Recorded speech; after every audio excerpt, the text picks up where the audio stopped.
Hi everybody, welcome back to Webby On Cars. Today I'm going to be taking you around the brand new 2021 Toyota Kluger. We've got the Grande hybrid model here, the hybrid being the most important bit about this car, because for the first time ever here in Australia you can now get a hybrid powertrain with the Toyota Kluger. Previously that wasn't available, you could only get it overseas, but finally, after much sort of waiting and anticipation, the hybrid system has now finally arrived here in Australia. So join me for this video as we take a look around this brand new 2021 Kluger and find out what's different from the previous model. So let's have a look at the exterior styling first on this new Kluger, and as you can see it's actually quite a different car to the previous generation.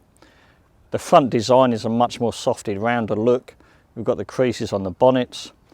The front grille is much smaller than before as well and redesigned, so it's a much more appealing looking car. The other one had this massive grille on before, and it sort of just looked a little bit the grille was taking up the whole front of the car. Well, this is much smaller and more discreet, and actually is a nice looking finish. Being that this is the Grande model, we get nice touches as things like 20-inch alloy wheels. We get all the chrome finishes around the door handles, and to remind us we're driving the hybrid, we've got the hybrid badge on the doors as well. Looking at the car from the side profile, and again you can see much more rounded styling going on, particularly with things like these rear wheel arches. And then finishing off at the back of the car, again that rounded styling continues around to the back as well. We've got these lovely wraparound rear LED lights, standard electric tailgate on the Grande, and you've also got the facility to swipe your foot underneath and open it hands-free. If you're carrying people in all three rows, you still actually get a fairly decent amount of boot space, which can obviously be extended by folding these rear seats down. Simply by pushing the lever there on both sides, and straight away you've got a massive boot to put all your luggage and bits and pieces in. The interior of the Kluger's also had a bit of an update as well. When you step inside, you've got these beautiful leather sort of diamond pattern seats in the front here. The driver's seat is fully electric. And then we come around here, we've also got 2 position memories for the driver as well. And you can see all of this beautiful wood as well. It's not wood as in sort of old, sort of 80s style wood that you used to get in cars. It's much more modern and sort of up to date. And that continues down on the centre console as well. So it looks really classy. In front of the driver, you've got this beautifully leather wrapped steering wheel with the buttons and controls to operate your safety systems and also your audio systems.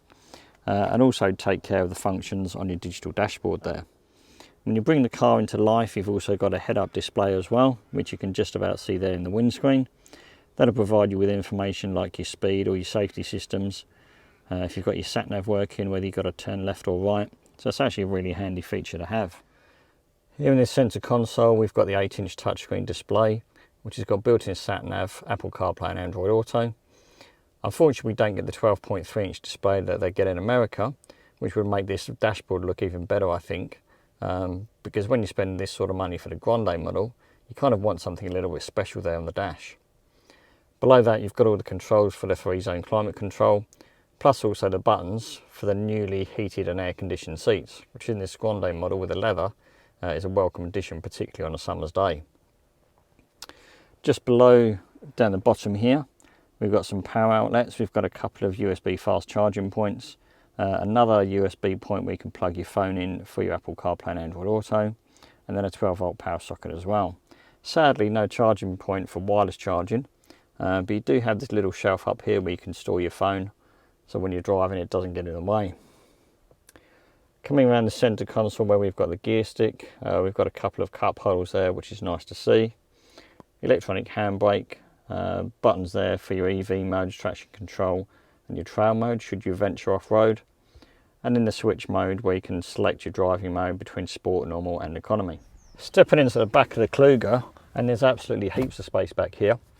I've got the driving seat in my position. I'm only 5'6", so there's always going to be plenty of space behind my driving position, but even like that you can see I've got acres of space to put my legs. You can actually stretch your feet out and put them under the driver's seat as well, which is nice to see. There's plenty of headroom, even though this car has got the optional rear entertainment system, and the DVD player does take up a bit of headspace. Normally you'd get a panoramic glass sunroof as standard, but when you option the rear entertainment system, they actually fit a standard size sunroof for you instead. It's also nice to see back here we've got some controls for the rear air conditioning, and further down the bottom we've got 2 USB fast charging points, plus also a HDMI connection for the DVD player. Air vents come down from the ceiling, which is really nice to see. Much better than having the air vents in the centre there, because the air then gets directed straight to the passengers, which is also the same for the third row. This middle row slides easily forward by a lever just down to the side of the rear passenger. Lifting that lever up enables you to slide the row forward, extending leg space for people in the back. And on this Grande model, you've even got some blinds in the sides of the doors as well, so you can just lift them up, put them into place and stop the sun coming in. Space in the third row is really only designed for children. You're never really going to get adults back here, because leg space in the back, you're not really going to get a 6-foot adult in here, I don't think. So now we've had a good look around the car, let's actually take it out for a drive. I'll talk you a bit about more things like the safety features, what it's like to drive, fuel economy, that type of thing, and find out a little bit more about this new Kluger.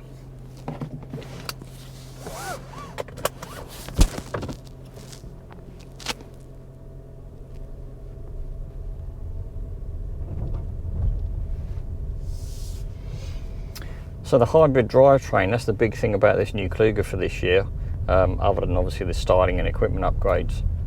It's something that people have been crying out for ages here in Australia, because we've always had just that 3.5 V6 to choose from, which you can still get, by the way. So the hybrid system is the 2.5 litre petrol engine with 3 electric motors, develops a total of 184 kilowatt. Toyota don't actually tell you what the torque is, but I'm fairly sure it'll be a decent amount, because this is quite a heavy car to lug around. The fuel economy for the hybrid system is actually rated at 5.6 litres per 100 kilometres, and in the few days I've been driving the car, I've actually managed 7.2. Now if that doesn't sound impressive, a lot of that has literally just been to and from the shops, just pottering around. There's been no long journeys in that, so for a big car to get 7.2 litres per 100, I still think that's fairly respectable. So where possible, the car will always start up and move off in fully electric mode. And then once you get going, then obviously the petrol engine kicks in to sort of help out. But when the petrol engine does kick in, it's so smooth, the only sort of change you can tell is just obviously the noise from the engine. And in actual fact, it's not too noisy. You can obviously hear it, but it's not intrusive or sounds too rough. It's actually not bad at all. The best way to actually drive it is don't mash your foot on the throttle, because that doesn't really get you the best results. Just take it nice and smoothly and easily, and actually you've got a fair decent sort of turn of pace. The hybrid model's got a 65 litre fuel tank, so if you take the 5.6 litres, which is the official fuel consumption for this car, then you're looking at over 1100 kilometres per tank of fuel. In the few days I've been driving it, I've averaged just over 7 litres per 100, but even so, for a big car like this, it's actually quite good. There's not many 7-seat cars that you're going to get just over 7 litres per 100. If you had the V6 model, although that's quoted at 8.7 for the front wheel drive and 8.8 for the all wheel drive, I reckon you're going to be sort of well into double figures if you're just driving around town doing lots of short journeys. You're going to be up around sort of 12 or 14 litres per 100, I suspect. So driving along is actually generally pretty quiet, particularly when you're in fully electric mode. You get a little bit of noise from the road on the tyres, obviously depending on what road surface you're driving on. And I have found a little bit of noise from the wing mirrors, but the last few days have been really sort of blowy here in Melbourne, so I suspect it might have something to do with that as well. The driving position is actually really nice. These seats are really comfortable. Like I say, you've got full adjustment for the driver, including lumbar support. The leather steering wheel in front of you is a decent size. You've got buttons there for your safety systems, your radio and that type of thing as normal. And the driving position is really nice as well. You've got a really good visibility out of the front and the side, and also pretty decent out the back window as well. The steering itself, it feels quite light, but you still feel fairly connected to what the wheels are doing at the front of the car. It's never one of these systems where you've got no idea what's happening. In terms of safety features, being such a brand new car, it's got everything as you'd expect. So you get autonomous braking, lane keeping aid, adaptive cruise control, traffic alert, traffic sign recognition. But there's even a new function which stops you from crossing traffic if you're at a junction. If you're at a junction and a car's coming the opposite way and you're turning right, it will actually spot that car coming the opposite way, brake if necessary if it thinks you haven't noticed the other car in front of you. So that's actually quite a clever feature.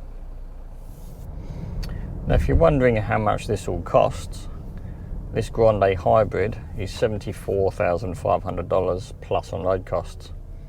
The only option available is that rear entertainment system that we looked at earlier, which gives you the overhead DVD screen, plus also a smaller glass sunroof.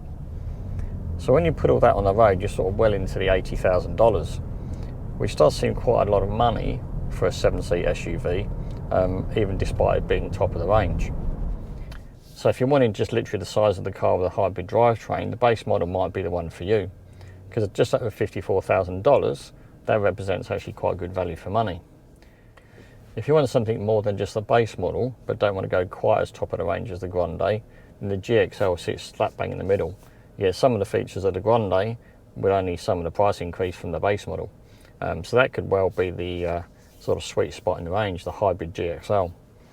I suspect the hybrid drivetrain is going to be really popular here in Australia, particularly with the fuel consumption figures that I've been achieving. Much better than 3.5 V6, although I think that's still going to find a place in a lot of Australian driveways. And the freeway is lovely and quiet as well. Yeah, you don't get too much road noise coming through, which is really nice because obviously it makes for a nice comfortable journey.